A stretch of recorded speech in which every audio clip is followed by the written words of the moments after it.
Hello viewers. Hello viewers, welcome to mid mystery. Welcome to mid mystery. இன்னைக்கு ஒரு வீடியோல இந்த உலகத்துல சால்வ் பண்ணப்படாத மிஸ்ட்ரிஸா இருந்த பல விஷயங்களை கூகுள் மேப்பை வச்சு சால்வ் பண்ண சில இன்சிடென்ட் பத்தி தான் பார்க்க போறோம். இந்த வீடியோ செம்ம இன்ட்ரெஸ்டிங்கா இருக்கும். சோ ஸ்கிப் பண்ணாம கடைசி வீடியோ பாருங்க. வாங்க வீடியோக்குள்ள போலாம். ஒரு முறை நம்ம சேனலை சப்ஸ்கிரைப் பண்ணிட்டு போயிடலாம். கூட வாட்ஸ்அப் அண்ட் ஃபேஸ்புக் பேஜ்க்கான லிங்க் டிஸ்கிரிப்ஷன் கொடுத்துருக்கோம். மறக்காம கிளிக் பண்ணி ஃபாலோ பண்ணுங்க. இது நவம்பர் 2, 2020 பெல்ஜியம்ல இருக்கிற ஆண்டனி அப்படின்ற சிட்டி. அந்த ஒரு சிட்டில பாத்தீங்கன்னா ஒரு வயதான கப்பிள்ஸ் வந்துட்டு இருக்காங்க. அதுல துணைவியாரோட பேரு பால்டே லாண்ட்ரெக்ஸ். இவங்களுக்கு 2020 83 வயசாகுது. அந்த ஒரு வயசுல இவங்க ஒரு கொடிய நோயினால பாதிக்கப்பட்டிருந்தாங்க. அந்த டிசீஸோட பேர் தான் அல்சீமியர். இந்த அல்சீமியர் நோய்ன்றது வேற எதுவும் கிடையாது. வயசாக அவங்களுடைய ஞாபக சக்தி படிப்படியா குறைஞ்சுக்கினே வரும். ஏன் இந்த நோயோட எக்ஸ்ட்ரீம் லெவல்ல அவங்களுடைய கணவர் மற்றும் சொந்த மகன்களையே மறக்கிற அளவுக்கு அவங்களுடைய ஞாபக சக்தி அழிஞ்சு போயிடும். சோ அந்த கொடிய நோயோட தான் தன்னுடைய இறுதி காலகட்டத்தை பால்டே லாண்ட்ரெக்ஸ் பெல்ஜியம்ல கழிச்சிட்டு இருக்காங்க. அப்படி அவங்க வாழ்ந்துட்டு இருக்கிறப்ப இந்த நோயினாலேயே இவங்க அடிக்கடி வீட்டுல இருந்து காணாம போகவும் செய்யறாங்க. அப்படி ஒவ்வொரு தடவை இவங்க காணாம போறப்ப இவங்க ஹஸ்பண்ட் அங்க எங்கன்னு தேடி அலைஞ்சு இவங்களை எப்படியாவது கண்டுபிடிச்சு வீட்டுக்கு கூட்டு வந்துருவாரு. ஆனா ரெகுலரான இந்த ஒரு விஷயம் நவம்பர் மாசம் 2 2020 நடக்கல. எஸ் அன்னைக்கு டேல பாத்தீங்கன்னா நண்பகல் 1 மணி போல அவங்களுடைய ஹஸ்பண்ட் துவைச்ச துணி எல்லாத்தையும் காய போட்டுட்டு இருக்காப்ல. அப்படி அவர் காய போட்டுட்டு இருக்கப்பே பால்டே லாண்ட்ரெக்ஸ் ஞாபகம் மறதினால வீட்டை விட்டு வெளியில போயிடுறாங்க. அப்படி வெளியில போன அவங்கள அவங்க ஹஸ்பண்டும் நோட் பண்ணல. இப்படியே டைம் ஓடுது. அவரும் துணியை காய போட்டு வீட்டுக்குள்ள வந்து பாக்குறாப்ல. பார்த்தா வீட்டுக்குள்ள பால்டே லாண்ட்ரெக்ஸ் இல்ல. திரும்ப தன்னுடைய மனைவி ஞாபகம் மறதினால எங்கேயோ வெளியே போயிட்டான்னு சொல்லிட்டு அவரும் அக்கம் பக்கம் சொல்லிட்டு எல்லா இடமும் தேடி பாக்குறாப்ல. ஆனா என்னத்தை தேடினாலும் டைம் தான் ஓடுதே தவிர பால்டே லாண்ட்ரெக்ஸ் அவரால் கண்டுபிடிக்கவே முடியல. சோ உடனே இந்த ஒரு விஷயத்த தன்னுடைய மகள்னு சொல்லிட்டு எல்லாத்தையும் இன்ஃபார்ம் பண்றாப்ல. அவங்களும் அங்க வந்து அவங்களுடைய அம்மாவை தேடி பாக்குறாங்க. ஆனா என்னத்தை தேடினாலும் பால்டே லாண்ட்ரெக்ஸ கடைசி வரைக்கும் கண்டுபிடிக்கவே முடியல. சோ இதுக்கப்புறமும் நம்மளா தேடின வேலைக்காகன்னு சொல்லிட்டு போலீஸ்லயும் கம்ப்ளைண்ட் கொடுக்குறாங்க. போலீஸும் வந்து தேடி பாக்குறாங்க. ஆனா அவங்களாலையும் பால்டே லாண்ட்ரெக்ஸ கண்டுபிடிக்கவே முடியல. சோ அதனாலே அடுத்தடுத்த நாட்கள்ல ஒரு மிகப்பெரிய சர்ச்சிங் ஆபரேஷனுக்கு போலீஸ் ரெடி ஆகுறாங்க. அதாவது 50 போலீஸ் ஆபீசர்ஸ், எக்கச்சக்கமான மோப்ப நாய்கள், மல்டிபிள் தெர்மல் விஷன் ஹெலிகாப்டர்ஸ், இது எல்லாத்துக்கும் மேல எக்கச்சக்கமான ட்ரோன்ஸையும் கொண்டு தொலைஞ்சு போன பால்டே லாண்ட்ரெக்ஸ போலீஸும் எவ்வளவோ தேடி பாக்குறாங்க. ஆனா என்னதான் போலீஸ் எக்கச்சக்கமான வழிமுறைகளை கொண்டு தேடி பார்த்தாலும் நாட்கள் தான் ஓடுதே தவிர பால்டே லாண்ட்ரெக்ஸ கண்டுபிடிச்ச பாடே இல்ல. சோ ஒரு கட்டத்துக்கு மேல அவங்களை கண்டுபிடிக்கவே முடியாது போல அப்படின்னு சொல்லிட்டு அந்த சர்ச்சிங் ஆபரேஷனையும் கைவிட்டுறாங்க. அந்த கேஸையும் போலீஸ் அப்படியே க்ளோஸ் பண்ணிடுறாங்க. பால்டே லாண்ட்ரெக்ஸ் ஃபேமிலி இவங்க பக்கத்துல ஒரு மியூஸ் ரிவர்ல தான் ஞாபக மறதியில போய் விழுந்திருப்பாங்க. சோ இவங்களோட பாடியை இனிமேல் நம்ம கண்டுபிடிக்கிறது கஷ்டம் அப்படின்னு சொல்லிட்டு தங்களுடைய மனசை கல்லாக்கிட்டு அவங்கள தேடுறத கம்ப்ளீட்டா நிப்பாட்டுறாங்க. இப்படியே காலங்களும் ஓடுது. அக்டோபர் மாசம் 2022 வருது. அந்த ஒரு சமயத்துல என்னதான் போலீஸ் இவங்களை கண்டுபிடிக்க முடியாதுன்னு சொல்லிட்டு கேஸை க்ளோஸ் பண்ணாலும் ஒரே ஒரு இன்வெஸ்டிகேட்டர் மட்டும் எப்படியாவது இவனை கண்டுபிடிச்சணும் அப்படின்னு சொல்லிட்டு இவங்களோட ஹவுஸை சுத்தி இருக்கிற ஸ்ட்ரீட்ஸ்ல ஏதாவது இவங்களை பத்தி துப்பு கிடைக்குமா அப்படின்னு சொல்லிட்டு கூகுள் ஸ்ட்ரீட் வியூல பார்த்துட்டு இருக்காப்ல. அப்படி அவர் பார்த்துட்டு இருக்கப்பதான் அவரே ஷாக் அடைய வைக்கிற மாதிரி ஒரு விஷயத்தையும் அந்த கூகுள் ஸ்ட்ரீட் வியூல பார்க்கவும் செய்யறாப்ல. அதுதான் பால்டே லாண்ட்ரெக்ஸ் தொலைஞ்சு போனாங்க பாத்தீங்களா. அன்னைக்கு டேல அவங்க வீட்டுல இருந்து கிளம்பி எதிர்த்த வீட்டுக்கு போற மாதிரி இருக்கிற ஒரு இமேஜ். எஸ் இவங்க தொலைஞ்சு போன அன்னைக்கு அவங்க வீட்டுல இருந்து கிளம்பி பக்கத்துல இருக்க ரோட கிராஸ் பண்ணி எதிர்த்த வீட்டுக்கு போறப்ப அந்த வழியா வந்த கூகுள் ஸ்ட்ரீட் வியூ கார் பாத்தீங்கன்னா அந்த ஒரு மொமெண்ட்டை கேப்சர் பண்ணிருக்கேன். அப்படி கேப்சர் பண்ண அந்த இமேஜ் தான் அந்த இன்வெஸ்டிகேட்டர் பார்க்கவும் செஞ்சிட்டாப்ல. அப்படி பார்த்தோன்னே மறுபடியும் அந்த கேஸை ரீஓபன் பண்றாங்க. ரீஓபன் பண்றதோட மட்டும் இல்லாம இவங்களை ஏத்த வீட்டுக்காரர் பாத்தீங்களா, அந்த வீடு அதை சுற்றி இருக்கிற எக்கச்சக்கமான பகுதிகளில் தேடி பாக்குறாங்க. அப்படி தேடி பாக்குறப்ப உங்களுடைய ஏத்த வீட்டுக்காரர் வீட்டுல பாத்தீங்கன்னா ஒரு கார்டன் இருக்கு. அந்த கார்டனை ஒட்டினாப்ல ஒரு சின்ன மலை இருந்திருக்கு. அந்த மலையோட அடிவாரத்துல பால்டே லாண்ட்ரெக்ஸோட உடல் கிடக்கிறத போலீஸ் ஃபைனலா கண்டுபிடிக்கவும் செய்றாங்க. அப்படி கண்டுபிடிச்சோன்னு இவங்க ஞாபக மறதினால இந்த கார்டனுக்குள்ள வந்து தெரியாம இந்த மலையில இருந்து கீழே விழுந்துட்டாங்களாம், இல்ல வேற யாராச்சும் இவங்களை தள்ளி விட்டு கொன்னுட்டாங்களா அப்படின்ற பல ஆங்கிள்ஸ்ல விசாரணை நடந்துச்சு. அந்த விசாரணையோட முடிவுல பாத்தீங்கன்னா இவங்க அல்சீமியர் டிசீஸ்னால, அதாவது ஞாபக மறதி நோயினாலதான் இவங்களே இவங்களை அறியாம அந்த மலையில இருந்து கீழே விழுந்து இறந்துட்டாங்க அப்படின்ற ரிப்போர்ட்டும் கொடுக்கப்பட்டுச்சு. ஆனா எது எப்படியோ தொலைஞ்சு போன தன்னுடைய மனைவிக்கு இறுதி சடங்கை செலுத்த முடியாமே போச்சு அப்படின்னு தினம் தினம் வருத்தப்பட்டு இருந்த பால்டே லாண்ட்ரெக்ஸ் கணவருக்கு 2 வருஷம் கழிச்சு அவங்களுடைய மனைவியோட பூத உடலை கண்டுபிடிக்க கூகுள் ஸ்ட்ரீட் வியூ உதவியா இருந்துச்சு அப்படின்றது மட்டும் நிதர்சனமான உண்மை. இது அக்டோபர் மாசம் 2006 72 வயதான டேவிட் லீ நைல்ஸ் அப்படின்ற ஒரு வயதானவர் பாத்தீங்கன்னா மிச்சிகன்ல இருக்கிற பைரன்ல இருக்கிற ஜேக்ஸ் பார் அப்படின்ற பார்ல பாத்தீங்கன்னா அவரோட ஃப்ரெண்டை போய் சந்திக்க போறாரு. அது ஒரு இரவு பொழுது. இப்படி அவரோட ஃப்ரெண்டை போய் சந்திக்கிறது அப்படின்றது ரேரான ஒரு நிகழ்வு அப்படின்னு கேட்டா அவரோட வாழ்க்கையில அது கிடையாது அப்படின்னு தான் சொல்லியானோம். ஏன்னா ரெகுலரா அவரோட ஃப்ரெண்டை பார்த்தா எப்பயுமே போய் பார்த்து பேசதான் போவாரு. ஆனா அன்று இரவு அப்படின்றது கொஞ்சம் வித்தியாசமான அப்படின்ற வேர்டை தாண்டி மோசமான ஒரு நாள் அப்படின்னு சொல்லலாம். ஏன்னா அன்னைக்கு நாள்ல தான் அவருக்கு கேன்சர் இருக்கு அப்படின்றத டயக்னோஸ் பண்ணிருக்காங்க. சோ அந்த ஒரு சோகமான முக்கியமான விஷயத்தை ஷேர் பண்றதுக்காக தான் அவரோட ஃப்ரெண்டை பார்க்க போறாரு. அப்படி போனவர் அந்த ஜாக்ஸ் பார்ல பார்த்தீங்கன்னா அவரோட ஃப்ரெண்டை சந்திச்சு சோகமான நிகழ்வுகள் எல்லாத்தையும் ஷேர் பண்ணிட்டு இருக்காரு. அப்படி ஷேர் பண்ணிட்டு இருக்கப்ப திடீர்னு அவருக்கு ஒரு பெயின் கிரியேட் ஆகுது. அந்த பெயின் கிரியேட் ஆன உடனே அதுக்கடுத்து கொஞ்ச நேரம் கூட அங்க உட்காராம நான் இப்பயே கிளம்புறேன் அப்படின்னு சொல்லிட்டு அப்ரூப்டா அங்க இருந்து கிளம்பி வெளியே போயிடுறாரு. அப்படி பாரை விட்டு வெளியே வந்த அந்த டேவிட் அதுக்கடுத்து அவரோட வீட்டுக்கும் போகல, மறுபடியும் அவரோட ஃப்ரெண்டை பார்க்க என்னைக்குமே வரவும் இல்ல. டேவிட்டோட வீட்லயும் பார்த்தீங்கன்னா அப்பா எங்கேயோ வெளியே தான் போயிருக்காரு போல, மறுபடியும் வந்துருவாரு அப்படின்னு தான் நினைச்சிட்டு இருந்திருக்காங்க. ஆனா நாட்கள் தான் ஓடுதே தவிர டேவிட் மறுபடியும் வீட்டுக்கு வர மாதிரி தெரியல. சோ அதுக்கடுத்து தான் அவங்க தீவிரமா தேட ஆரம்பிக்கிறாங்க. ஆனா என்னத்தை தான் தேடினாலும் அவங்களால அவரை கண்டுபிடிக்கவே முடியல. சோ இதுக்கு மேல நம்ம தேடினா வேலைக்கு ஆகாது, நம்ம போலீஸ்ல போய் கம்ப்ளைண்ட் கொடுப்போம் அப்படின்னு சொல்லிட்டு போலீஸ்டையும் போய் கம்ப்ளைண்ட் பண்றாங்க. இந்த கம்ப்ளைண்ட் எடுத்த உடனே போலீஸும் பாத்தீங்கன்னா ஒரு ஸ்ட்ரீட் விடாம எல்லா ஸ்ட்ரீட்டுமே அலசி ஆராய்ஞ்சு பாக்குறாங்க.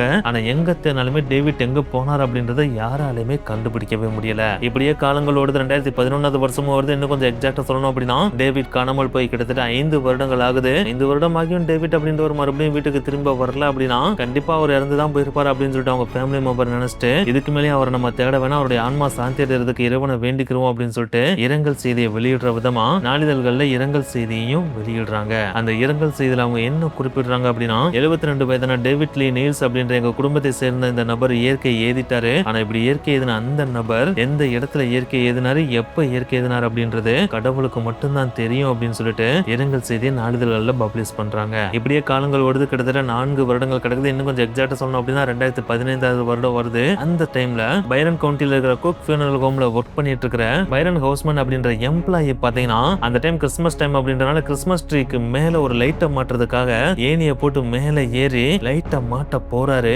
அப்படி மாட்ட போறப்பதான் பக்கத்துல இருக்கிற குளத்துல பாத்தீங்கன்னா மணலுக்கு பின்னாடி ஏதோ ஒரு சமூகமான அமைப்பு கண்ணில் படுறத பாக்குறாரு. அதை பார்த்த உடனே என்னடா இது வித்தியாசமா குளத்துல கிடக்கு, இதை பாக்குறதுக்கு நார்மலா இருக்க மாதிரி தெரியல, இதை உடனே நம்ம போலீஸ் இன்ஃபார்ம் பண்ணுவோம் அப்படின்னு சொல்லிட்டு போலீஸ்ட ஒரு பார்த்த விஷயங்களை சொல்லவும் செய்யறாரு. அப்படி சொன்ன உடனே போலீஸ் அந்த குளத்துக்கு வந்து தேடினாங்களா அப்படின்னு கேட்டா அதுதான் கிடையாது. என்னடா இது இவர் ஏதோ வித்தியாசமா சொல்றாப்புல, இதை முதல்ல நம்ம செக் பண்ணி பார்ப்போம் அப்படின்னு சொல்லிட்டு கூகுள் பேட்ஸ் ஐ வியூ இருக்கு பாத்தீங்களா, அந்த கூகுள் பேட்ஸ் ஐ வியூவை ஓபன் பண்ணி இவர் சொன்ன அந்த ஒரு குளத்துல ஏதாச்சும் தெரியுதா அப்படின்னு சொல்லிட்டு ஜூம் பண்ணி பாக்குறாங்க. அப்படி பாக்குறப்பதான் இவர் சொன்ன மாதிரி ஏதோ ஒரு உருவம் அந்த குளத்துக்குள்ள கிடக்குது அப்படின்றத கண்டுபிடிக்கிறாங்க. அதுவும் அந்த அமைப்பை பாக்குறதுக்கு பாத்தீங்கன்னா ஏதோ காருமா தான் தெரியவும் செய்யுது. சோ உடனே போலீஸ் இதை சாதாரணமா எடுத்துக்கிறாம உடனே டைவர்ஸ்க்கு கான்டாக்ட் பண்ணி இந்த குளத்துல ஏதோ கார் இருக்க மாதிரியான அமைப்பு தெரியுது, உடனே நீங்க போய் டைவ் பண்ணி என்னன்னு பார்த்துட்டு வாங்கன்னு சொல்லிட்டு அனுப்பி விடுறாங்க. அந்த டைவர்ஸ் அந்த குளத்தை ரீச் பண்ணி டைவ் பண்ணி உள்ள போய் பாக்குறாங்க. அப்படி பாக்குறப்ப கூகுள் பேட்ஸ் ஐ வியூல பார்த்தது உண்மைதான், அங்க உள்ள ஒரு கார் இருக்கு அப்படின்றத கண்டுபிடிக்கிறாங்க. அப்படி கண்டுபிடிச்சா இந்த காருக்குள்ள என்ன இருக்குன்னு சொல்லிட்டு உள்ள போய் பாக்குறப்ப இருந்து பல வருடங்களான ஏதோ ஒரு நபரோட ஸ்கெலிட்டன் உள்ள இருக்குது அப்படின்றத பாத்துறாங்க. அதை பார்த்த உடனே வேற லெவல்ல ஷாக்காகி இதை போலீஸ் இன்ஃபார்ம் பண்ணவும் செய்யறாங்க. அப்படி இன்ஃபார்ம் பண்ண உடனே அடுத்த நாள் பாத்தீங்கன்னா அந்த உள்ள மூழ்கி இருக்க அந்த காரை வெளியே தூக்கி எடுத்துடுறாங்க. அப்படி எடுத்ததுக்கு அப்புறம் உள்ள எலும்பு கூட இருக்கிற அந்த நபர் யாருன்றதை கண்டுபிடிக்கிறதுக்காக உள்ள ஏதாச்சும் எவிடன்ஸ் கிடைக்குதா அப்படின்னு சொல்லிட்டு கம்ப்ளீட்டா சர்ச் பண்ணி பாக்குறாங்க.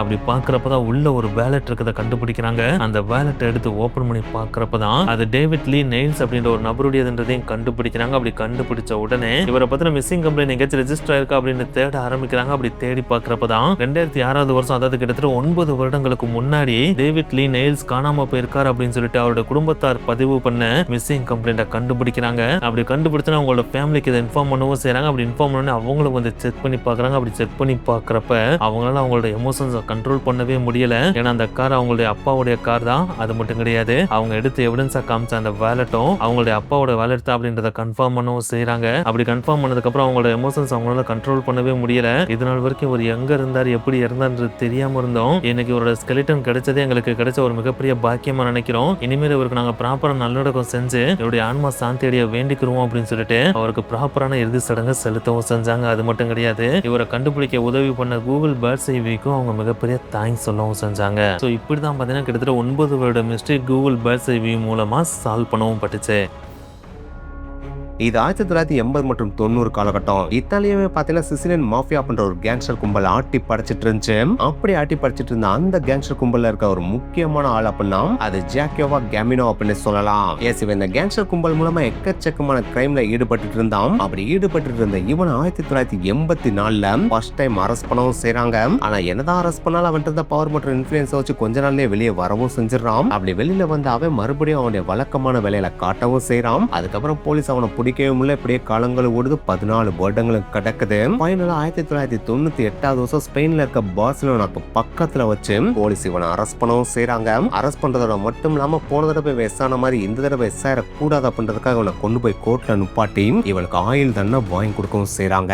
இப்படி ஆயுள் தண்டனை பெற்ற இவனை பாத்தீங்கன்னா ரோம்ல இருக்க ஒரு பிரிசன்ல கொண்டு போய் அடைக்கவும் செய்றாங்க. இப்படியே காலங்களும் ஓடுது. 4 வருடங்களும் கிடக்குது. 2002 வருஷமும் வருது. அந்த ஒரு வருஷம் கெமினோட மைண்டுக்குள்ள பாத்தீங்கன்னா ஒரு பல்ப் எரியவும் செய்து இப்படியே நம்ம ஜெயிலுக்குள்ளேயே கிடந்தாலும் நம்ம வாழ்க்கையே ஃபுல்லா அழிஞ்சு போயிடும். சோ மறுபடியும் நம்ம சுதந்திரமா வாழணும் அப்படின்னா அந்த ஜெயில இருந்து தப்பிச்சா மட்டும்தான் உண்டு அப்படின்னு சொல்லிட்டு அந்த ஜெயில இருந்து 2002 வருஷம் தப்பிக்கவும் செய்யறான். அப்படி தப்பிச்சவன் இத்தாலியிலே இருந்தா நம்ம மறுபடியும் போலீஸ்ல மாட்டிக்குவோம்னு சொல்லிட்டு அங்க இருந்து ஸ்பெயினுக்கு கிளம்பி போய் நிரந்தரமா ஸ்பெயின்ல தங்கவும் செய்யறான். அதுவும் சும்மாலாம் தங்கலைங்க. அவனுடைய பேர்ல இருந்து எல்லாத்தையும் மாத்திக்கிட்டு ஸ்பெயின்ல தங்கவும் செய்யறான். அப்படி ஸ்பெயினுக்கு போனதுக்கு அப்புறம் அவன் மாத்தின அவனுடைய பேர் என்னன்னா மேனுவல் மோர்மினோ.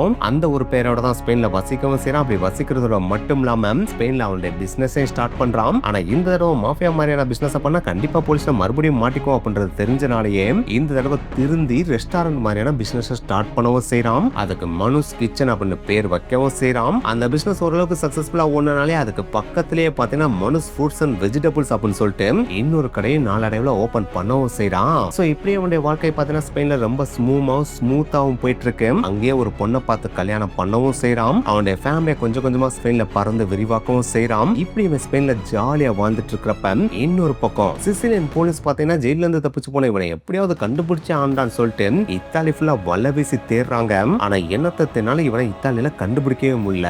ஏன்னா தலைமை தான் ஆல்ரெடி ஸ்பெயினுக்கு வந்துட்டானே, அப்புறம் எப்படி இத்தாலியில கண்டுபிடிக்க முடியும்? சோ ஒரு கட்டத்துக்கு மேல இவன் இத்தாலியில இருக்க வாய்ப்பே இல்ல. இவன் வேற ஏதோ நாட்டுல தான் இருக்கா அப்படின்றத சிசிலியன் போலீஸ் கண்டுபிடிக்கவும் செய்றாங்க. சோ அதனாலே 2014 வருஷம் யூரோப்பியன் அரெஸ்ட் வாரண்டையும் இவனுக்கு எதிராக போலீஸ் வாங்கவும் செய்றாங்க. அதாவது யூரோப்ல இவன் எந்த கண்ட்ரீஸ்ல இருந்தாலும் இவனை அரெஸ்ட் பண்ண உரிமை இருக்கு அப்படின்ற ஒரு விஷயத்தை சிசிலியன் போலீஸ் வாங்கவும் செய்றாங்க. ஆனா என்னதான் இந்த அரெஸ்ட் வாரண்ட் வாங்கினாலும் இவன் யூரோப்ல எந்த கண்ட்ரில இருக்கா அப்படின்றத சிசிலியன் போலீஸால இனிஷியலா கண்டுபிடிக்கவே முடியல. அவங்களும் அவங்களுடைய விசாரணையை எவ்வளவோ தீவிரப்படுத்தி பாக்குறாங்க. அப்படி தீவிரப்படுத்தி பாக்குறப்பதான் இவன் ஸ்பெயின்ல தான் இருக்கா அப்படின்ற ஒரு விஷயத்தை ஃபைனலா கண்டுபிடிக்கவும் செய்றாங்க. ஆனா என்னதான் ஸ்பெயின்ல இருக்கா அப்படின்ற விஷயத்தை கண்டுபிடிச்சாலும் ஸ்பெயின்ல பின் பாயிண்டா இங்கதான் இருக்கா அப்படின்றத சிசிலியன் போலீஸால கண்டுபிடிக்கவே முடியல. இப்படியே நாட்கள் ஓடிட்டே இருக்கு. கிட்டத்தட்ட ஜெயில இருந்து எஸ்கேப் ஆகி 18 வருடங்கள் ஓடிது. அதாவது 2022 வருஷமும் வந்துருது.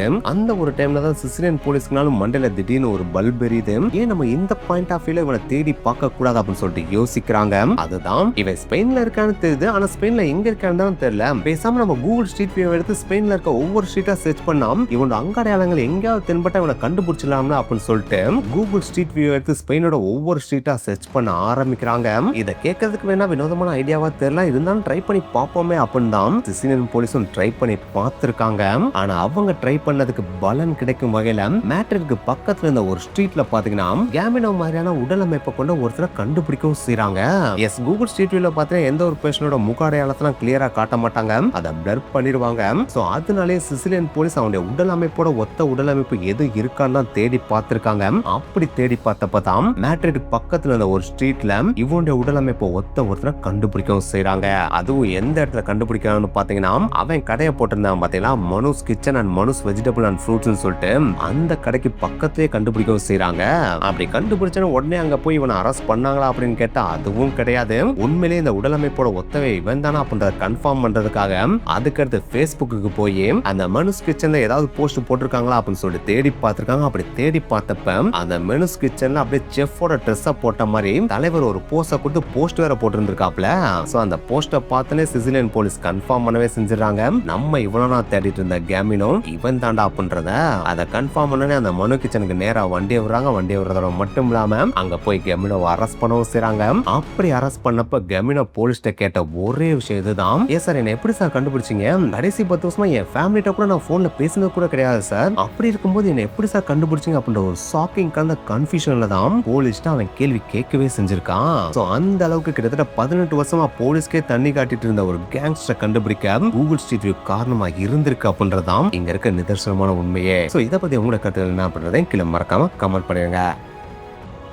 இது 2004 இருந்து 2008 காலகட்டம். அந்த காலகட்டத்தில் சுவிட்சர்லாந்து நாடு முழுக்க பார்த்தீங்கன்னா எக்கச்சக்கமான போதைப் பொருள் உலாவிட்டு இருந்த காலகட்டம். அது இன்னும் கொஞ்சம் உங்களுக்கு தெளிவா புரியுற மாதிரி சொல்லணும் அப்படின்னா, ஒவ்வொரு வருஷமுமே கிட்டத்தட்ட 100 கோடி அளவுக்கு போதைப் பொருள்ல மட்டுமே பணப்புழக்கம் ஏற்படுற அளவுக்கு மிகப்பெரிய அளவுல போதைப் பொருள் சுவிட்சர்லாந்து ஃபுல்லா பரவி கடந்துச்சு. சோ இதை நம்ம இப்படியே கண்டுக்காம விட்டோம் அப்படின்னா சுவிட்சர்லாந்து நாடே ஒரு போதைப் பொருள் கலாச்சாரம் கொண்ட நாடா மாறிடும் அப்படின்னு சொல்லிட்டு அதை தடுக்கிறதுக்கு நம்ம ஒரு பிளான போட்டு ஆகணும்னு சொல்லிட்டு சுவிட்சர்லாந்து கவர்மெண்ட் ஒரு செம்மையான பிளான கையில எடுக்கிறாங்க. அதுதான் இது வரைக்கும் நீங்க எப்படி இருந்தீங்களோ அதெல்லாம் எங்களுக்கு ஒரு பிரச்சனையும் கிடையாது. ஆனா இதுக்கு மேலேயும் நீங்க இல்லீகலா எந்த விதமான போதைப் பொருள் செடிகளையும் வளர்க்க கூடாது. நாங்க இப்படி சொன்னதுக்கு அப்புறம் அதையும் மீறி நீங்க இல்லீகலா போதைப் பொருள் செடிகளை வளர்த்தீங்க அப்படின்னா அதோட கான்சிக்வன்சஸ் பயங்கரமா இருக்கும். நீங்க உடனே கைது பண்ணப்படுவீங்க. அது மட்டும் இல்ல உங்களுக்கு கடுமையான தண்டனைகளும் கொடுக்கப்படும் அப்படின்னு சொல்லிட்டு சிவியரா வார்ன் பண்ணி ஒரு சட்டத்தை போடுறாங்க. அப்படி இந்த சட்டம் ஏற்றின உடனே போலீஸும் தீவிரமா களத்துல இறங்கி யார் யாரெல்லாம் இல்லீகலா போதைப் பொருள் செடிகளை வளர்க்குறாங்களோ அவங்க எல்லாத்தையுமே கைது பண்ணி உடனே ஜெயில போடுறாங்க.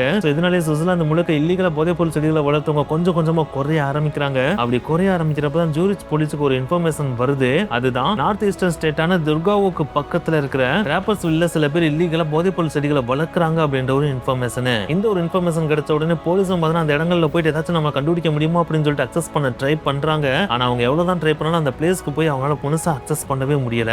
அக்சஸ் பண்ண முடியாம இருக்கிறதுக்கு ஒரு சில காரணங்கள் இருக்கு. ஏன்னா அங்க இருக்கிற விவசாயிகள் சில பேரை கூப்பிட்டுக்கிட்டு இந்த மாதிரி இல்லீகல் பண்றவங்க எங்களோட விவசாய நிலங்களை அவங்க தேவையில்லாம குளறுபடி பண்ண பாக்குறாங்க அப்படின்ற மாதிரி சில பொருளையை கிளப்பி விட்டுறானுங்க. சோ அதனாலே போலீஸ் எல்லாம் அங்க இருக்கிற நிலங்களை மேக்ஸிமம் அக்சஸ் பண்ண முடியாமயே போயிருச்சு. சோ இப்படியே போனா நம்மளால இவங்களை கண்டுபிடிக்கவே முடியாது. சோ இவங்களை நம்ம கையும் களவுமா பிடிக்கணும் அப்படின்னா எவிடன்ஸ் இருந்தா மட்டும் தான் பிடிக்க முடியும். ஆனா எவிடன்ஸ் வேணும் அப்படின்னா இவங்க இந்த மாதிரி போதைப் பொருள் செடிகளை வளர்க்கறத நம்ம எவிடன்ஸோட கேப்சர் பண்ணி ஆனோம். ஆனா அதை கேப்சர் பண்ணணும்னா நம்ம உள்ள போனா தான் முடியும். உள்ளே போக முடியாதுன்னா எப்படா பண்ண முடியும் அப்படின்னு சொல்லிட்டு போலீஸ் தலையை போட்டு பிச்சிட்டு இருக்கப்பதான் ஒரு போலீஸ் வந்து ஐடியா கொடுக்குறாப்ல. அதுதான் நம்ம ஏன் கூகுள் மேப் ட்ரை பண்ணக்கூடாது. கூகுள் மேப் தான் சேட்டலைட்ல இருந்து டைரக்டா பிக்சர் எடுத்துருக்கோம் இல்லையா. சோ அது வழியா நம்ம தேடி பார்த்தோம் அப்படின்னா அந்த ஏரியால எங்க இருக்குன்றது நம்மளால ஓரளவு கரெக்டா கண்டுபிடிக்க முடியும் அப்படின்னு சொல்லிட்டு சொல்றாரு. இதை கேட்கிறப்ப மற்ற போலீஸ்க்கு சில்லியா தெரிஞ்சாலும் மேபி இது நமக்கு ஹெல்ப் பண்ணலாம் அப்படின்னு சொல்லிட்டு போலீஸ் டிபார்ட்மெண்ட்டும் பார்த்தா கூகுள் மேப் எடுத்து ராப்பர்ஸ்வில்லுக்கு பக்கத்துல இருக்கிற சரௌண்டிங் ஏரியாஸ் எல்லாத்தையுமே ஜூம் பண்ணி பாக்குறாங்க.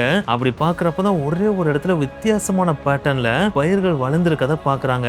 ஏன்னா அந்த இடத்துல பாத்தீங்கன்னா சுத்தி சோளக்கருதுகள் தான் போடப்பட்டிருக்கு. ஆனா மிட்ல மட்டும் அதாவது நடுவுல மட்டும் பாத்தீங்கன்னா போதைப் பொருள் செடிகள் வளர்க்கப்பட்டிருக்கு. அதாவது வெளியில இருந்து பார்த்தா சுத்தி சோள செடிகள் இருக்க மாதிரி தான் தெரியும். ஆனா உள்ள போய் நடுவுல பார்த்தா மட்டும்தான் போதைப் பொருள் செடிகள் இருக்க மாதிரி பிளான் பண்ணிருக்கதை போலீஸ் கண்டுபிடிக்கிறாங்க. அது மட்டும் கிடையாது, இப்படி பிளான் பண்ணப்பட்டிருக்கிற இந்த ஒரு நிலத்துக்கு பக்கத்திலேயே தான் அந்த தோட்டத்தோட உரிமையாளர்கள் இருக்காங்க அப்படின்றதையும் கூகுள் மேப் வச்சே கண்டுபிடிச்சிடறாங்க. அதை பார்த்த உடனே போலீஸ் அந்த பிக்சரை அப்படியே கேப்சர் பண்ணிட்டு சிக்கனங்கடா இன்னைக்கு அப்படின்னு சொல்லிட்டு அந்த இடத்துக்கு நேரா போயிட்டு அந்த சோளக்கருது செடியை உள்ள போய் பாக்குறப்பதான் அவங்களுக்கே தெரியுது கிட்டத்தட்ட 2 ஏக்கர் நிலத்தளவுக்கு இவனுங்க இந்த மாதிரி சீக்கிரட்டா போதைப் பொருள் செடியை வளர்த்திருக்கானுங்க அப்படின்றத. அப்படி தெரிஞ்ச உடனே அந்த நிலத்தை கையகப்படுத்துறதோட மட்டும் இல்லாம அந்த நிலத்தோட உரிமையாளர்களையும் கைது பண்ணிட்டு போய் ஜெயில அடைக்கவும் செய்றாங்க. சோ எப்படி உள்ள போகணும்னே தெரியாம இருந்த அந்த போலீஸ்க்கு அந்த டைம்ல பயங்கரமா கை கொடுத்தது இந்த கூகுள் மேப் தான் அப்படின்னு சொல்லிட்டு போலீஸே பின்னாட்கள மிகப்பெரிய தேங்க்ஸ் கூகுள் மேப்புக்கு சொல்லவும் செஞ்சாங்க. அது மட்டும் கிடையாது, நாங்க கண்டுபிடிச்சதுல ரொம்ப இன்ட்ரெஸ்டிங்கான ஒரு கேஸ் அப்படின்னா அது இந்த ஒரு கேஸ் தான் அப்படின்னு சொல்லிட்டு போதைப் பொருள் டீமோட ஹெட்டே பாத்தீங்கன்னா பின்னாட்கள பேட்டியில சொல்லவும் செஞ்சாரு. இப்போ நாங்கள் காட்டுற இந்த ஒரு இமேஜை நீங்களே பாருங்க. இந்த ஒரு இமேஜ் கூகுள் ஸ்ட்ரீட் வியூ மூலமா த கிரேட் சிச்சன் இட்சான்னு சொல்லுவாங்க பார்த்தீங்கன்னா அந்த இடத்துல தான் எடுக்கப்பட்டது. இந்த சிச்சன் இட்சா அப்படின்றது வேற எதுவும் கிடையாது, மெக்சிகோல இருக்க சவுத் சென்ட்ரல் யுகாட்டான்ல இருக்கிற ஆன்சியன் மாயன் சிட்டி தான் அது. இந்த ஒரு இமேஜோட அப்பர் பாடியை நீங்க நார்மலா பார்க்கும்போது இது ஒரு சாதாரண டூரிஸ்டோட இமேஜ் தான்டா அப்படின்னு நீங்க யோசிப்பீங்க. ஆனா அந்த ஒரு இமேஜ் அப்படியே நீங்க ஸ்க்ரோல் டவுன் பண்ணி கீழே அதோட காலை பார்த்தாதான் இதுல இருக்க மிஸ்ட்ரியே உங்களுக்கு புரியும். எஸ், இந்த இமேஜ்ல இருக்கிற உமனோட லெக்ஸ் பாத்தீங்கன்னா அன்நேச்சுரல் ஆங்கிள் பெண்ட் ஆயிருக்கும். அதாவது இந்த பெண்ணோட கால்கள் முன்னோக்கி வளைஞ்சிருக்கும். ஏன்னா இந்த பெண்ணோட கால்கள் எல்லாருக்கும் இருக்க மாதிரி இல்லாம முன்னோக்கி வளைஞ்சிருக்கு அப்படின்னா இந்த போட்டோ கண்டிப்பா அந்த டைம்ல வைரல் ஆயிருக்கும்டா அப்படின்னு நீங்க யோசிக்கலாம். எஸ், 2013 காலகட்டத்துல இந்த ஒரு இமேஜ் பயங்கரமான வைரலான இமேஜ் தான். இந்த ஒரு கூகுள் ஸ்ட்ரீட் வியூ இமேஜ் இனிஷியலா பார்த்தோன்னே எல்லாரும் சொன்ன ஒரே விஷயம், இந்த பெண்மணி நார்மல் பெண்மணி கிடையாது, இவங்க ஒரு ஏலியன், அதனாலதான் இவங்களுடைய கால்கள் முன்னோக்கி வளைஞ்சிருக்கு அப்படின்னு சொல்லிட்டு எக்கச்சக்கம் பேர் கமெண்ட் பண்ணவும் செஞ்சாங்க. இன்னும் சில பேர் இவங்க ஏலியனா இருக்க வாய்ப்பெல்லாம் கிடையாது, இவங்க ஆன்சியன் கிரீக் மித்தாலஜில சொல்லப்பட்ட கிரியேச்சரான சாட்டியரா இருக்கதான் வாய்ப்பு அதிகம் அப்படின்னு சொல்லிட்டு அவங்க அவங்களுடைய கருத்தை சொன்னாங்க. இந்த சாட்டியர் கிரியேச்சர் அப்படின்றது வேற எதுவும் கிடையாது, பாதி மனித உருவம் இருக்கும், பாதி ஹார்ஸ் இல்லாட்டினா கோட் இருக்கு பாத்தீங்களா, அந்த உருவமும் சேர்ந்த மாதிரியான ஒரு ஒட்டுமொத்த உருவமா தான் இந்த சாட்டியர் அப்படின்ற ஒண்ணு இருக்கவே செய்யும். சோ அந்த கிரியேச்சரா தான் இந்த பெண்மணி இருப்பாங்க அப்படின்னு சொல்லிட்டு பாதி பேர் சொல்லவும் செஞ்சாங்க. சோ இப்படி ஒரு சில பேர் பாத்தீங்கன்னா இவங்களை ஏலியன் சொல்லிட்டு, இன்னொரு சில பேர் பாத்தீங்கன்னா இவங்க ஆன்சியன் கிரீக் மித்தாலஜி கிரியேச்சர் அப்படின்னு சொல்லிட்டு அவங்க கருத்து சில சொல்லிட்டு இருந்தாங்க. ஆனா இன்னும் சில பேர் பாத்தீங்கன்னா உண்மையிலேயே இது கூகுள் ஸ்ட்ரீட் வியூல எடுக்கப்பட்ட இமேஜா அப்படின்னு சொல்லிட்டு அனலைஸ் பண்ணவும் செஞ்சாங்க. அப்படி அனலைஸ் பண்ணதுல இந்த இடத்துல எடுக்கப்பட்ட இந்த ஒரு இமேஜ் இந்த உலகத்தோட வேற எந்த பகுதியில் எடுக்கப்பட்ட கூகுள் ஸ்ட்ரீட் வியூ இமேஜோடய ஒத்து போகவே இல்ல.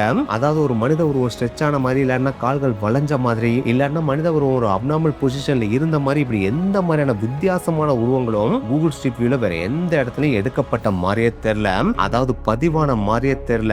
அதுதான் அந்த சிட்டிசன் இட்ஸால் எடுக்கப்பட்ட இந்த ஒரு இமேஜ் மேல இருந்த டவுட் எக்ஸ்பர்ட்ஸ்க்கு பயங்கரமா அதிகமாக்கவும் செஞ்சுச்சு. சரி, அப்புறம் எப்படி அந்த பெண்ணோட கால்கள் முன்னோக்கி வளைஞ்ச மாதிரி இருக்கு அப்படின்னு சொல்லிட்டு எக்ஸ்பர்ட் அதுக்கப்புறம் இந்த இமேஜ் அக்குவேர் ஆணிவேரா பிரிச்சு அனலைஸ் பண்ண ஆரம்பிக்கிறாங்க. அப்படி அனலைஸ் பண்ணப்பதான் கூகுள் ஸ்ட்ரீட் வியூல எடுக்கப்பட்ட இந்த ஒரு இமேஜை ஒருத்தர் எடுத்து அதை போட்டோஷாப் பண்ணி அந்த பெண்ணோட கால்களை முன்னோக்கி வளைச்சு வச்சிருக்கா அப்படின்றதையும் எக்ஸ்பர்ட்ஸ் பின்னாட்களை கண்டுபிடிக்க செய்றாங்க. கண்டுபிடிக்கிறதோட மட்டும் இல்லாம இது ஒரிஜினல் இமேஜ் கிடையாது, இது ட்ரெண்ட் ஆகிறதுக்காக போட்டோஷாப் பண்ணி உருவாக்கப்பட்ட இமேஜ் அப்படின்னு சொல்லிட்டு பகிரங்கமா அறிவிக்கவும் செய்றாங்க. சோ இது எப்படியோ 2013 காலகட்டத்தில் இந்த ஒரு இமேஜ் வைரலா இருந்துச்சு அப்படின்றது மட்டும் நிதர்சனமான உண்மை. இது 2009 வருஷம் இங்கிலாந்துல இருக்கிற டெர்பிசைர் அப்படின்ற ஒரு இடத்துல பாத்தீங்கன்னா டேவிட் அண்ட் ரெபேக்கா சோனஸ் அப்படின்றவங்க பாத்தீங்கன்னா அவங்களோட 2 பிள்ளைகளோட வசிச்சுட்டு இருக்காங்க. இப்படி வசிச்சுட்டு இருக்கிற அவங்களுக்கு பாத்தீங்கன்னா ஒரு விஷயத்துல அளவுக்கு அதிகமான இன்ட்ரெஸ்ட் இருக்கும். அதாவது டிராவல் பண்ணி என்ஜாய் பண்ணணும் அப்படின்ற அளவுக்கு அதிகமா இன்ட்ரெஸ்ட் இருந்துச்சு. சோ அதனாலேயே பாத்தீங்கன்னா ஃபேமிலியோட டிராவல் பண்றதுக்காக ஒரு கேரவன் வாங்குறாங்க. அப்படி வாங்கின அந்த கேரவன் பாத்தீங்கன்னா வாங்கின கொஞ்ச நாள்லயே ஆக்சிடென்ட் ஆயிருது. அப்படி ஆக்சிடென்ட் ஆனதுக்கு அப்புறம் அந்த கேரவன் அப்படியே விட்டாங்களா கேட்டா அதுதான் கிடையாது. அந்த கேரவனையும் மறுபடியும் வித்துட்டு இன்னொரு புது கேரவன் வாங்குறாங்க. அதுவும் சும்மாலாம் வாங்கல, கிட்டத்தட்ட $15,000 கொடுத்து பிராண்ட் நியூ ஒரு புது கேரவன் வாங்குறாங்க. அப்படி வாங்கிட்டு அந்த கேரவனை பார்த்து ரசிச்சுக்கிட்டே லீவ் வரப்ப நம்ம இதுல போய் ஜாலியா என்ஜாய் பண்ணலாம் அப்படின்னு சொல்லிட்டு வீட்டுக்கு முன்னாடி நிப்பாட்டிட்டு ஜூன் மாசத்துல ஒரு நாள் பாத்தீங்கன்னா டேவிட் அண்ட் ரெபேக்கா 2 பேரும் வேலைக்கு போயிறாங்க. அவங்களோட 2 பிள்ளைகளும் பாத்தீங்கன்னா ஸ்கூலுக்கு போயிடுறாங்க. சோ அதனால இந்த கேரவன் பாத்தீங்கன்னா அனாதை மாதிரி அவங்க வீட்டுக்கு முன்னாடி நின்றுட்டு இருக்கு. அப்படி நின்றுட்டு இருந்த அந்த கேரவன் அப்படியே அங்கதான் நின்றுட்டு இருக்கும் அப்படின்னு நினைச்சுதான் சாயந்தரம் வேலை விட்டு டேவிட்டும் ரெபேக்காவும் வர்றாங்க. அதே மாதிரி 2 பிள்ளைகளும் வர்றாங்க. ஆனா அப்படி வந்து பார்த்து அவங்களுக்கு சாக்கார மாதிரி அவங்க வீட்டுக்கு முன்னாடி நின்றுட்டு இருந்த கேரவனை காணோம். இதை பார்த்தோன்னே உச்சக்கட்ட சாக்குறாங்க. அதே நேரத்துல செம்மையா கோவமா வராங்க. என்னடா அது ஒரு முழு பூசணிக்கா காணாம போன மாதிரி வீட்டுக்கு முன்னாடி நிப்பாட்டி வச்சிருந்த கேரவனே காணாம போச்சு அப்படின்னு சொல்லிட்டு உடனே போலீஸ் ஸ்டேஷனுக்கு போயிட்டு எங்க வீட்டுக்கு முன்னாடி நிப்பாட்டி இருந்த பிராண்ட் நியூ கேரவனை எவனோ ஒரு ஆட்டியை போட்டு தூக்கிட்டு போயிட்டு உடனே இதை கண்டுபிடிச்சு கொடுங்க அப்படின்னு சொல்லிட்டு கேஸ் ஃபைல் பண்ணவும் செய்றாங்க. இப்படி கேஸ் ஃபைல் பண்ணனே போலீஸும் அவங்களால முடிஞ்ச அளவுக்கு பயங்கரமா தேடி பாக்குறாங்க. ஆனா என்னத்தை தேடி பார்த்தாலும் அவங்களோட கேரவன் எங்க போச்சு அப்படின்றத போலீஸால கண்டுபிடிக்கவே முடியல. இப்படியே நாட்கள் ஓடுது. கிட்டத்தட்ட 9 மாதங்களும் கிடக்குது. இப்படி 9 மாதங்களா தங்களோட கேரவன் எங்க போச்சு அப்படின்றது தெரியாம அவங்களோட ஃபேமிலியே பாத்தீங்கன்னா உச்சக்கட்ட சோகத்துல தான் இருந்துட்டு இருக்காங்க. அந்த டைம்ல தான், அதாவது இன்னும் கொஞ்சம் எக்ஸாக்டா சொல்லணும் அப்படின்னா 2010 வருஷம் மார்ச் மாசம் அவங்களோட 11 வயசு பையனான ரூபன் அப்படின்றவர் பாத்தீங்கன்னா நம்மையே நம்மளோட கேரவன் தொலைஞ்சு போனதை கூகுள் ஸ்ட்ரீட் வியூல தேடக்கூடாது அப்படின்னு சொல்லிட்டு ஒரு வினோதமான ஐடியாவை யோசிக்கிறோட மட்டும் இல்லாம நம்மளோட கேரவன் தொலைஞ்சு போன அன்னைக்கு டேல ஸ்ட்ரீட் வியூல ஏதாச்சும் பதிவா இருக்கா அப்படின்னு சொல்லிட்டு செக் பண்ணி பாக்குறதுக்காக கூகுள் ஸ்ட்ரீட் வியூல போய் பார்த்திருக்கான். அப்படி பாக்குறப்ப அவளோட அதிர்ஷ்டத்துக்கு அன்னைக்கு டேல அந்த கூகுள் ஸ்ட்ரீட் வியூல பாத்தீங்கன்னா இவங்களோட கேரவனுக்கு முன்னாடி ஒரு மிஸ்டீரியஸான நபர் நிக்கிறத நோட் பண்றான். அவன் ஒரு கார்ல இருந்து இறங்கி வந்து நிக்கிறதையும் நோட் பண்றான். இதை நோட் பண்ண உடனே அவங்க அம்மாட்ட குடுகுடுன்னு ஓடி போய்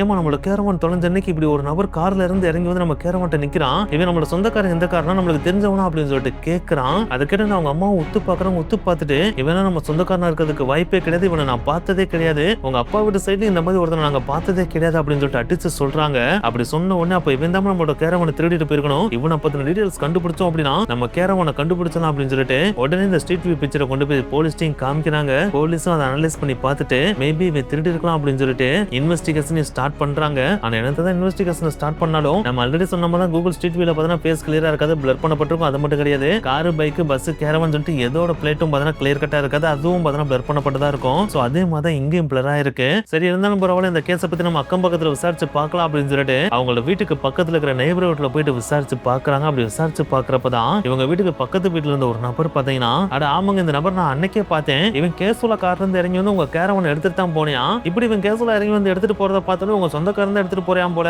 நீங்க சொல்லிதான் எடுத்துட்டு போறியாம் போல அப்படின்னு நினைச்சிட்டு இருந்தேன், கடைசியில பார்த்தா உங்க காரை திருடிட்டா போயிருக்கான் அப்படின்னு சொல்லிட்டு சாக்கா கேட்டிருக்காப்ல. சோ அப்ப இவன் தான் எடுத்துட்டு போயிருக்கா அப்படின்றத போலீஸ் கன்ஃபார்ம் பண்ணிடுறாங்க. அப்படி கன்ஃபார்ம் பண்ணதுக்கு அப்புறம் கூகுள்கிட்ட டைரக்டா கான்டாக்ட் பண்ணி இதை எங்களுக்கு அன்பிளர் பண்ணி காமிக்க முடியுமா, இது ஒரு கிரைம் கேஸ் அப்படின்னு சொல்லிட்டு கேட்டிருக்காங்க. அப்படி கேட்டுக்கொண்டதுக்கு இணங்க கூகுளும் பாத்தீங்கன்னா அதை அன்பிளர் பண்ணி அந்த பிளேட் நம்பர் அண்ட் ஃபேஸ் எல்லாம் ரிவீல் பண்ணி கொடுத்திருக்காங்க. அப்படி கொடுத்த உடனே அந்த காரோட பிளேட் நம்பர் வச்சு அதோட ஓனர் ட்ராக் பண்ணும் அப்படின்னா இவனை ஈஸியா கண்டுபிடிச்சலாம் அப்படின்னு சொல்லிட்டு ட்ராக் ட்ராக் பண்ணி பாக்குறாங்க. அப்படி பாக்குறப்ப இந்த காரையை அவன் பார்த்தீங்கன்னா கேரவன் ஆட்டையா போட்டு போன அன்னைக்கு வித்துட்டு அந்த கேரவனையும் வித்துட்டு போயிட்டா அப்படின்றத கண்டுபிடிக்கிறாங்க. சோ அதனாலேயே இவன் எங்க போனா என்ன ஆனா அப்படின்றத போலீஸால சுத்தமா ட்ரேஸ் பண்ணவே முடியல. சோ அதனாலேயே குற்றவாளியை கண்டுபிடிக்க முடியாம போலீஸ் திணறிட்டு இருக்காங்க. இப்படியே நாட்கள் ஓடுது. கிட்டத்தட்ட 3 வருடங்களும் கிடக்குது. இந்த 3 வருஷம் கழிச்சு பார்த்தீங்கன்னா தற்செயலா போலீஸ் ஒரு இடத்துல பாக்குறப்ப இந்த ஒரு நபர் இருக்கதை கண்டுபிடிக்கிறாங்க. அப்படி கண்டுபிடிச்சோன்னே அலேக்கா தூக்கிட்டு போய் போலீஸ் ஸ்டேஷன்ல வச்சு விசாரிக்கிறப்பதான் இந்த செயலை செஞ்சது நான்றதையும் அவன் ஒத்துக்கிறவும் செய்யறான். சோ இப்படிதான் பார்த்தீங்கன்னா தன்னோட வீட்டுக்கு முன்னாடி நிப்பாட்டு இந்த கேரவன் காணாம போனது ஒரு 11 வயசு பையன் கூகுள் ஸ்ட்ரீட் வியூ எடுத்து அதுல இருக்கிற பிக்சரை கண்டுபிடிச்சனாலதான் அசால்ட்டா ஒரு குற்றவாளியை கண்டுபிடிக்கவும் முடிஞ்சு அவனை தூக்கி ஜெயில போடவும் முடிஞ்சு.